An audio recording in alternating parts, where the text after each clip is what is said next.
मध्य प्रदेश के टीकमगढ़ झांसी हाईवे पर चलती कार में अचानक से आग लगी। देखते ही देखते आग बनी आग का गोला। कार में सवार सभी लोगों ने कूदकर अपनी जान बचाई। कल उत्तर प्रदेश में उपचुनाव को लेकर दिल्ली में बीजेपी की बड़ी बैठक। मीटिंग में अमित शाह और जेपी नड्डा के अलावा मुख्यमंत्री योगी आदित्यनाथ और दोनों डेप्यूटी सीएम भी होंगे शामिल। केंद्रीय मंत्री मनोहर लाल खट्टर ने किया ऐलान। हरियाणा में 17 अक्टूबर को सीएम पद की शपथ लेंगे नायब सिंह सैनी। पंचकुला में होगा शपथ ग्रहण समारोह। हरियाणा के शपथ ग्रहण समारोह में पीएम मोदी समेत बीजेपी शासित राज्यों के मुख्यमंत्री भी होंगे शामिल। सुबह 10 बजे से शपथ ग्रहण समारोह होगा। प्रधानमंत्री नरेंद्र मोदी के अर्बन नक्सली वाले हमले पर कांग्रेस के अध्यक्ष मल्लिकार्जुन खड़गे का पलटवार। कहा कि उनकी खुद की पार्टी आतंकियों की पार्टी। बीजेपी के लोग दलितों पर करते हैं अत्याचार। महाराष्ट्र के रत्नागिरी में आरएसएस स्वयं सेवकों की परेड के दौरान असामाजिक तत्वों ने लगाए धार्मिक नारे। इलाके में तनाव का माहौल, पुलिस बल तैनात। गणेश उत्सव के दौरान कई जगहों पर हुए पथराव को लेकर भी बोले मोहन भागवत। कहा गुंडागर्दी क्षम्य नहीं है, प्रशासन के आने से पहले सजग रहना पड़े। विजयादशमी के मौके पर बाबा रामदेव ने कहा कि समाज में वैमनस्यता को कम करने के लिए मुस्लिम धर्मगुरु आगे आए। खाद्य पदार्थों में थूकने जैसी घटनाओं की निंदा होनी चाहिए। ऐसी हरकतों से इस्लाम बदनाम होता है। रत्नागिरी में आरएसएस के पथ संचालन में असामाजिक तत्वों के धार्मिक नारे लगाने पर बोले बीजेपी के विधायक नितेश राणे। कहा कि उनकी हिम्मत इतनी हो चुकी है कि आरएसएस को रोकने की कोशिश कर रहे हैं। इसीलिए हिंदू समाज याद रखे कि बटोगे तो कटोगे। दशहरा के मौके पर रक्षा मंत्री राजनाथ सिंह के पश्चिम बंगाल के दार्जिलिंग में की शस्त्र पूजा। सुकना कैंट में जवानों को लगाया तिलक। शस्त्र पूजा के बाद जवानों को संबोधन के दौरान बोले रक्षा मंत्री राजनाथ सिंह। कहा भारत की आन बान शान पर आंच नहीं आने देंगे। जरूरत पड़ी तो शस्त्रों का इस्तेमाल जरूर। दशहरा के मौके पर यूपी के सीएम योगी आदित्यनाथ ने गोरखनाथ मंदिर में पूजा की। देश प्रदेश की खुशहाली की कामना की।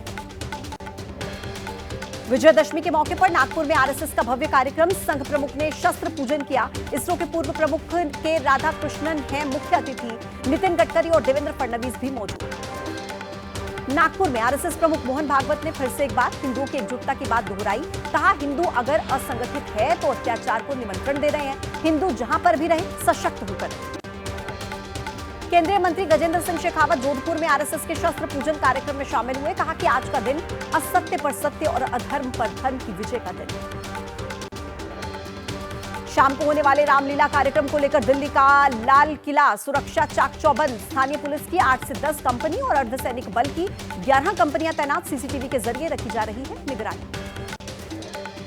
दशहरा के मौके पर पीएम मोदी ने देशवासियों को शुभकामनाएं दी। कहा मां दुर्गा और प्रभु श्री राम के आशीर्वाद से सभी के जीवन के हर क्षेत्र में विजय हासिल। हरिद्वार के कनखल दिव्य योग मंदिर में योग गुरु बाबा रामदेव ने महानवमी और दशहरे के मौके पर कन्या पूजन किया। आचार्य बालकृष्ण के साथ देश की सुख समृद्धि के लिए किया विशेष यज्ञ।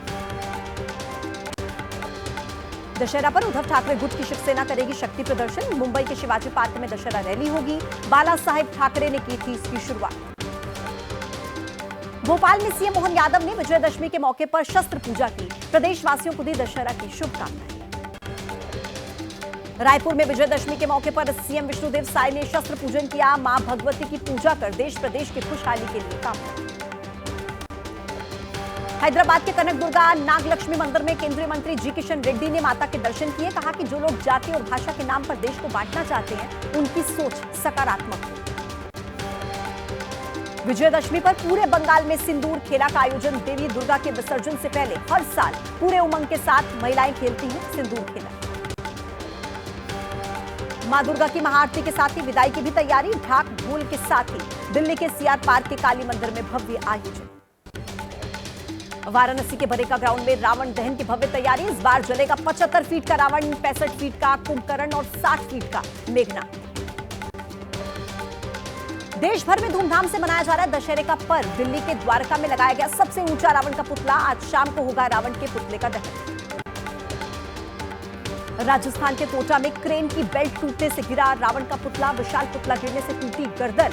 हादसे में किसी को कोई नुकसान नहीं। भोपाल में दशहरा की धूम। रावण दहन की तैयारी पूरी। 105 फीट ऊंचे रावण के पुतले का दहन होगा। दशहरा ग्राउंड पर सुरक्षा के चाक चौबंद इंतजाम। राजस्थान के उदयपुर से 60 किलोमीटर की दूरी पर इडाड़ा मंदिर में माता का अग्नि स्नान। मान्यता के मुताबिक आग के बावजूद माता की प्रतिमा सुरक्षित रहती है और दूर दूर से लोग इसे देखने आते हैं। विशाखापट्टनम के कन्यका परमेश्वरी मंदिर में दशहरे पर भव्य सजावट। देवी को सोने, चांदी, हीरे और 15 करोड़ रुपए की नकदी से विशेष रूप से सजाया। हरिद्वार में जेल के अंदर चल रही रामलीला के दौरान 2 कैदी फरार। कैदियों के भागने से जेल प्रशासन में मचा हड़कंप। जांच में जुटे डीएम और एसपी। बिहार के जहानाबाद में मेले में आए पुलिस जवान और उसके साथी पर बदमाशों ने फायरिंग कर दी। दोनों गोली लगने से घायल हुए। अस्पताल में इलाज जारी। बदमाशों की तलाश में जुटी है पुलिस। उत्तर प्रदेश के नोएडा में एक मकान में आग लगी। घर में रखे पटाखों से आग ने विकराल रूप लिया। हादसे में एक महिला की जलकर मौत, एक की हालत नाजुक।